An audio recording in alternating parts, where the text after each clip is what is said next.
So, Jordan, let's just say you are the PM of Canada. Let's just play this let's just say game, okay? And you watch the decisions Justin made. He's your PM. You live in that country. How he handled truckers, how he handled vaccine, how he handled lockdowns, how he handled everything. How would you have handled some of those things if you were the PM of Canada? Well, I'd have to say that I don't know, because those decisions are extremely complicated, and it's very hard to speculate. I do have something to say about that, though, that I think is relevant. When I watch Mr. Trudeau through the lenses that I've developed over the years, I see someone who never, ever says a true word. And so I've met lots of people like that. They're all persona, and everything they do is crafted, in a sense, to obtain what they think is appropriate in the situation, whatever that might be. It's all instrumentality. And so when Mr. Trudeau comes out and addresses his audiences, it's all a game. It's all an act, all of it. And so what I would hope I would have done differently if I was in that position is I would have said what I thought and hope that I always think that's the way that carries the day. It doesn't mean you're right, because what the hell do you know? But at least it means you're engaging in the process that might make you right if you opened up your eyes and your ears and listened, right? And so what to do isn't, in a complex situation, in some sense, isn't as important as how you do it, right? What approach do you take when the chips are down and things are tense? The good politicians that I've met, and this is relevant to this, they listen.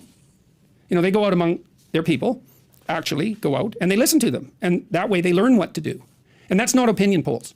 Opinion polls are, and my country, and yours to a large degree, is ruled by opinion polls to a degree you can't possibly imagine, because the politicians won't take responsibility for saying what they think, and so then they default to their handlers, and their handlers rely on opinion polls, and opinion polls provide a bad short-term sample of people's careless thoughts. And you think, well, you're following the public. No, you're not. The entire parliamentary system is set up to follow the public in an intelligent way. It's not easy to figure out what people think or what they want. It isn't even easy for individuals to figure out what they themselves think or want. It's really hard. And these traditions that we've set up of representative democracy are ways of listening to the people that are measured and thoughtful and long-term. And they're being supplanted by idiot opinion polls that are run by people who have instrumental desires. They want to win the next election. And I know you have to win the damn next election, but pandering to a mob who's frightened because you scared them, that doesn't constitute leadership. It's certainly not democracy. There's a reason we don't have direct democracy. There's a reason for that. It's like rule by impulse. It's not a good structure. It's not a good strategy. We figured that out a long time ago. Our organizations are way too large and complex for anything like direct democracy to work. We're going to have a vote on every issue? Like, obviously not. People just don't have the expertise for that. And it's not like they shouldn't be consulted. They absolutely should be. The voice of the people is the sovereign master of the political enterprise. But what a leader does is aggregate that voice. I'll give you an example. This is a good example. What a leader does is aggregate that voice. Yes. Collects it. So I interviewed Jimmy Carr, the British comedian. He's very, very smart, Carr. And I asked him how he did what he did. And I kind of knew this from other comedians I've talked to. He said, stand-up comedy is the most dialogical of all the artistic enterprises. I thought, well, what do you mean by that? Because you have a monologue. What do you mean it's dialogical? And he said, well, before I go out on a tour, and he's had a couple of successful world tours, so that's pretty good when you're that funny. That's amazing. He said he'd go out and do 100 shows. Rogan does the same thing. All the comedians do the same thing. Louis C.K. does this. They all do it. They go to small clubs, and they try out their material. So they're sitting at home trying to be funny, and sometimes they are, and sometimes they're not. And then they go to an audience, and they lay out some jokes, and sometimes people laugh a lot, and sometimes they don't. And so the comedians who do this repeatedly listen, and then they collect all the things that people think are funny. And so isn't it so cool is that you don't even have to be that funny in some sense to be a comedian. You have to be a little bit funny, and then you really have to listen. And so if you go out to your audience and you tell them jokes and they tell you what's funny, then you can collect all the things that everyone thinks is funny, and then you can go on a world tour and just say things that everyone thinks are funny. Exactly. It's so cool. That's the pathway to that. Hence, aggregate. Exactly. So when the comedians are doing what a political leader who is functioning properly does, they're doing exactly the same thing. I talked at length to a Canadian politician, Preston Manning. He's on the right of the political spectrum, and he built a political party from scratch in Canada and became the leader of the opposition, which is no trivial thing to do in the span of a single lifetime, or even in the fraction of a career, which is what he did. And he told me that what he really liked was going out to make a speech, but that wasn't the part he really liked. He really liked the question period. because people would just tell him what they were concerned about, and then he derived the policies for his party as a consequence of addressing those concerns. So it was really a bottom-up enterprise. And so I would hope that had I been in that position, I would do what I'm doing when I'm on my tour, which is watching people and listening to them and then responding. And this happens, first of all, when I lecture, which isn't exactly the right word. When I explore ideas in front of people, I'm watching them like a hawk, blinded as I am by the lights, but I'm watching to see if people are following and modifying what I'm saying to make sure that everybody's staying on the track. And then I have had thousands of people meet me in meet and greets after the talks and then on the street. And I always listen to them. And so then I can address those concerns. And then that keeps the situation dynamic, right? And so in the UK, in the House of Parliament, there's this great dome at the center of the building, and it's the lobby.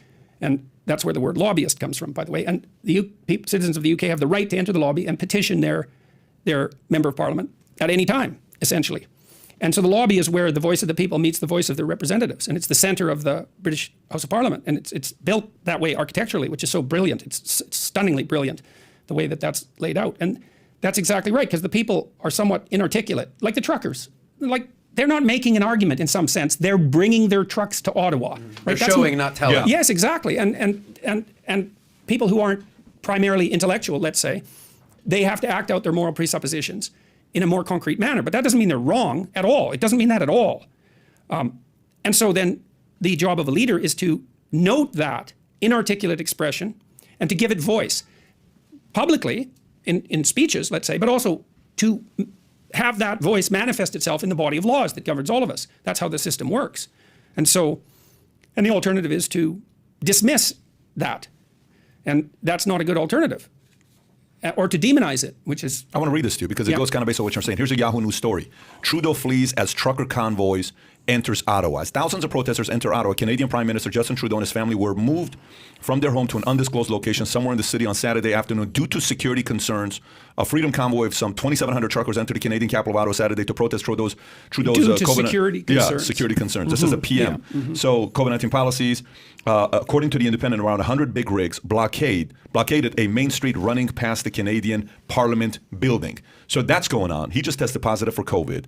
Now it's coming into U.S. They froze the GoFundMe account, which raised over $10 million and nearly 140,000 people that donated. And now American truckers are kind of getting involved and saying, listen, we're kind of... Facebook kicked them off yesterday. Facebook kicked them off. 137,000 subscribers to that group. They kicked them off. Yeah, you wait till you see your election this year. You're going to see plenty of that. That's for sure. How bad do you think the consequences are going to be? Like, you really think, some people, I talk to some people like who are professionals in my community, are like, what are you talking about, truckers? I haven't seen anything on the news. I'm like, you haven't seen anything? I haven't seen anything on the news. You don't know what's going on with truckers? No, I read Wall Street Journal and New York Times. I know nothing about what's going on in Canadian truckers. So they don't watch, obviously, Fox, and maybe they don't watch podcasts, right? But isn't that the same thing with the John Hopkins same report? exact thing. Exactly. It's like, how did you not see it? The point how would I? Yeah, so he says, you really think these truckers are going to have any kind of an influence on anything? It's truckers. You think they're going to have any influence? The way he said it. He said it's like truckers. Kind of looking down on them because they can't express it with intellectual thought. The leader of the Socialist Party in Canada, so hypothetically on the side of the working class, the people who are most opposed to the truckers in Canada are the people who vote NDP, the socialists. About 20% of the population stably in Canada. And now and then we have a socialist provincial government. And they've done some good, I don't want to get into that. But like I said, there are people on that side of the equation who, for example, were fostered in the labor movement, and they had things to say. The working class needs to have their say. But the vast majority of people who vote NDP in Canada are opposed to the truckers. It's like, I thought you guys were on the side of the working class. It's like, what's happened? Well, not them. It's like, hey, man, welcome to the working class, those truckers. Well, they're all white supremacists and racists. It's like, really, in Canada? Are they now? White supremacists? Really? Or Nazis? In Canada? There aren't any of them. There was some dimwit was waving a Confederate flag at the rally. And the truckers, he was masked. The truckers stripped him of his mask and chased him away. But all the mainstream press reported Confederate flags at the trucker rally. As if that matters. It's like, it's not like there are a lot of Canadians, by the way, flying the Confederate flag. First of all, that's not our country. Exactly. And second, most Canadians, I would say, don't really know in any deep sense what the Confederate flag stands for. I mean, people aren't that informed, and I'm not being condescending. They have other things to concern themselves about. It's comments like what you just said that validate some people how much of a role people like George Soros plays to get protesters out there that are actors and they're not real and they're trying to instigate. to say, this is how people are feeling, because the biggest mover and shaker emotion is what? Anger. Mm-hmm. Anger is the way you get people to say, you know what, these guys are white supremacists, these guys are this. And so this validates how some people have that argument. It also validates how Facebook does their algorithms. They want people arguing in the comment section because anger basically begets more comments and more, basically more eyeballs and more sponsors. Jordan's saying, how many Canadians even know what the hell the Confederate flag even means? Right. And there's one. There's 50,000 people. We don't even know how many people are in Ottawa. Yeah. I've seen wildly different numbers. The idea that there was 100 trucks, that's just completely insane. There's 10 times that number minimum. And so that's another thing that's so appalling is you can't actually get accurate information. And then, this Trudeau fleas issue, that's... I don't like that. It's not like I view that with any sense of satisfaction or delight. I'm not a fan of Trudeau because I don't think he's capable of saying an honest word. And I truly mean that. And I've watched his speeches over and over, watching to see what's going on with him. And all I see is acting. But despite that, why would I be happy that the leader of my country ran away from a protest citing security concerns, which is a very bad move to begin with? It's I have to leave because you people are so dangerous. You think it shows weakness? Well, no, it's worse than that. It's an instigation. It's an instigation because he said that the reason he had to leave was because of security concerns, which means you people are dangerous and not to be trusted. And I don't think the truckers so far are dangerous and not to be trusted. And I've been watching them handle this. They're playing this. It's been very peaceful for the number of people who were involved in the demonstration. And that's despite the potential effect of instigator types. And that's a real threat. So even with that, it's been peaceful. And they've set up food camps to feed the homeless, and they're shoveling the snow in front of the War Monument, and now they have a guard around the Terry Fox statue. Terry Fox was a man, one-legged Canadian who ran across the country raising money for cancer, and he's a Canadian hero. And his statue was desecrated in the language of the mainstream press. They put a upside-down Canadian flag on it and put some clothing on him, which was desecration, which, okay, have it your way. In any case, the truckers set up a guard around the statue, so that's not going to happen again. And they seem to be not taking the bait. And so I hope that continues, and that this proclivity to instigate, which would be extraordinarily convenient for Mr. Trudeau and which is an easy out for him, I'm praying that doesn't happen. Is there a reason why you wouldn't show up to something like this? To support the truckers or at least lend your voice?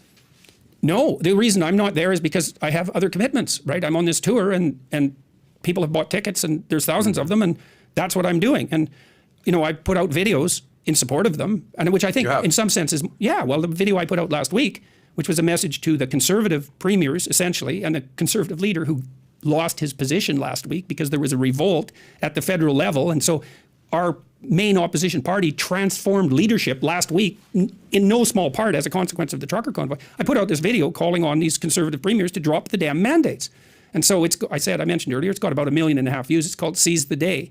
And that's as effective or more effective than me being there. So as far as I can tell, and besides, it's the best I can do under the current circumstances, given everything. Yeah.